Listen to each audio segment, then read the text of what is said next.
Welcome to Fewer Things Better. This is the place for all of us who are big on goals and short on time. Together, we'll explore smart, simple ideas on how to retrain your brain and unlock your life. I'm your host, Kristin Graham. Let's get started.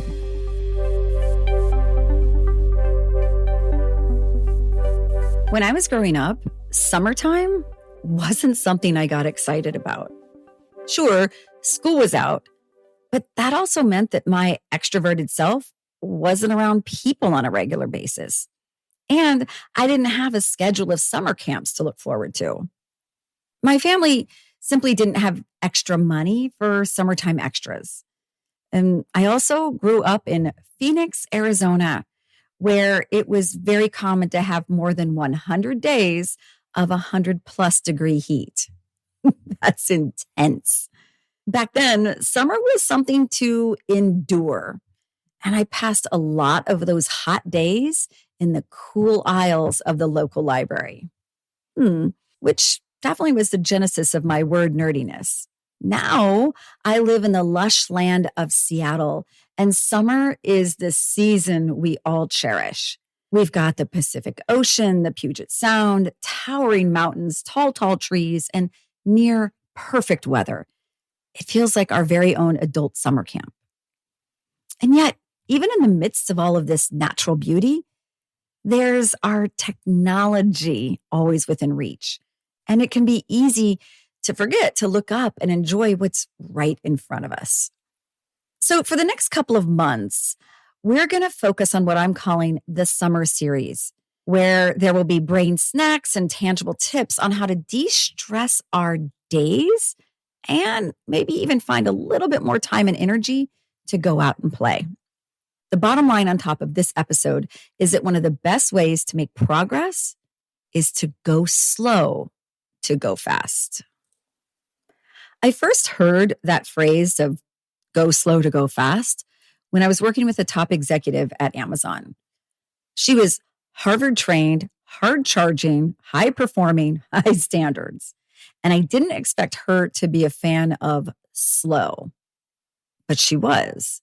She knew that's where real skills were developed. Learn first, she said, and then you'll gain speed as you grow confidence. And that felt like permission in a fast-paced corporate world to do some more slow learning.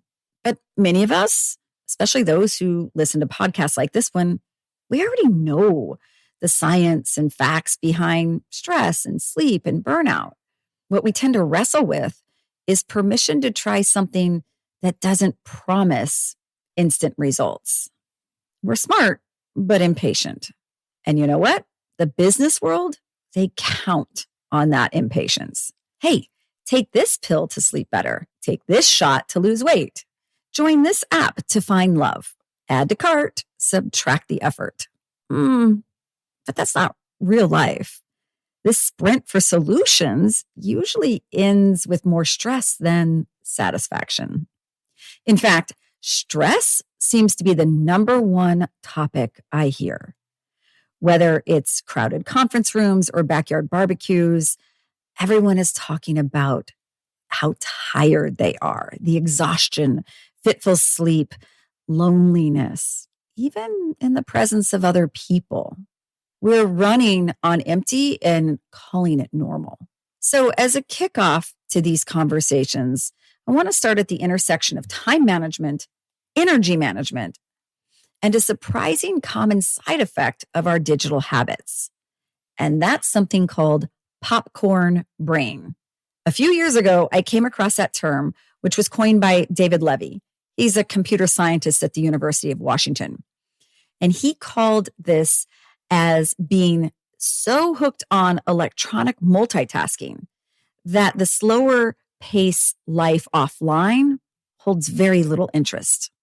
And that's a real metaphor. Your thoughts start out slow, but then pop, pop, pop. One idea firing after the next, like kernels in a microwave or a pan. The result is a popcorn brain that feels jumpy, scattered, and hungry for something new constantly. It's not a clinical medical diagnoses, but it's a real phenomenon. When our brains are overstimulated by screen time and notifications, it's much harder to concentrate, to follow through, or even feel calm. And here's the thing, your phone doesn't even have to be in your hand. Research shows that just the visual presence of the phone or a watch or a device, even if it's turned off, can reduce your immediate attention levels and your working memory. It's like your brain is reserving space just in case there's another ping. If you're starting to wonder whether you've got a touch of popcorn brain, try a little self-experiment. Put your phone and all devices in another room for an hour. And then just pay attention to how often you think of it, want to reach for it, or are wanting to look something up. And when was the last time you found yourself waiting at an elevator or paused at a red light trying to cross a street and you instinctively pulled out your phone? These are moments that used to be a little boring, but now it's just tap, tap, scroll, scroll, pop, pop. A 2023 study found that the average American checks their phone 205 times a day. That's about once every 5 minutes when we're awake. This constant tether to tech trains our brains to crave novelty and dopamine over depth and focus. So, how do we offset the popcorn?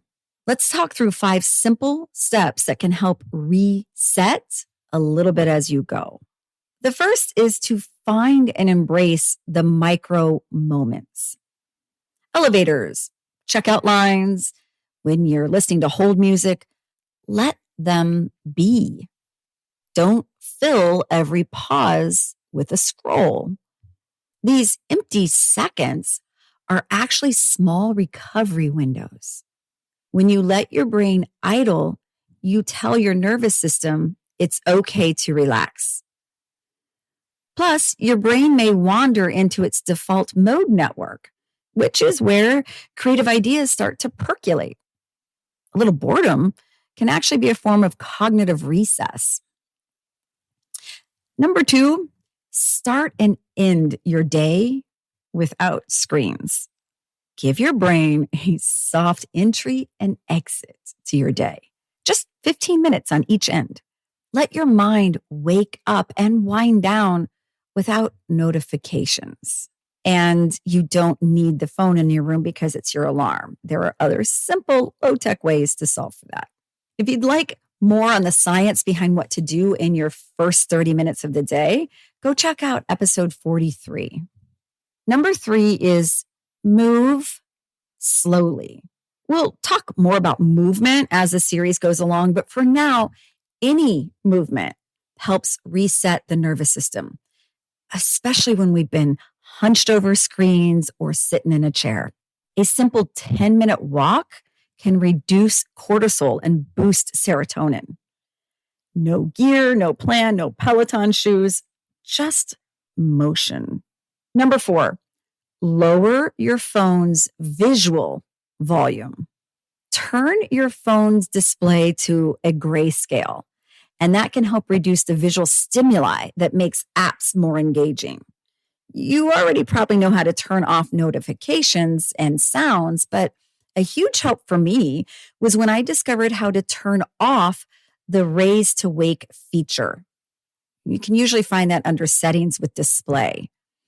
And what that does is allow the screen to stay dark when you pick it up. And it only shows the home screen when you touch it. So if you're moving around, it's not automatically showing you everything that you've missed. And as somebody who gets easily distracted, this helps me go about the day and interact with my phone on my own terms instead of every time I see a notification. These are small shifts to reduce visual triggers and give you more control over when and why you want to engage with your phone. 5th and finally, protect offline connection. We do live in a lonely world, even though it's very noisy. So invest in your real-time relationships by making sure your device is muted and not visible when you're spending time with somebody. Research shows that even seeing a phone on the table nearby can make interactions feel less meaningful and reduce both your empathy and your attention. At the end of the day, popcorn brain, it's not a permanent thing. It's just your brain's way of trying to keep up with a world that never slows down. But here's the truth. You are allowed to slow down, even if the world won't. You don't need to ditch your devices and move to a cabin in the woods. You just need to give your brain a few more quiet moments, a few more chances to idle, a few more choices that feel like calm, not chaos. This summer, let's normalize slower scrolls and longer thoughts. Let's teach our brains that stillness is not wasted time. It's where renewal lives. Because slow, it's not the opposite of success. It's the foundation of sustainability and satisfaction. And slow is one more way we can take care to take good care. Thanks for listening. You can find a lot more like this by following me on LinkedIn or going to unlockthebrain.com and joining the mailing list. And if you found value in this podcast, please take a moment to rate or comment. Thanks so much. And now let's go do fewer things better.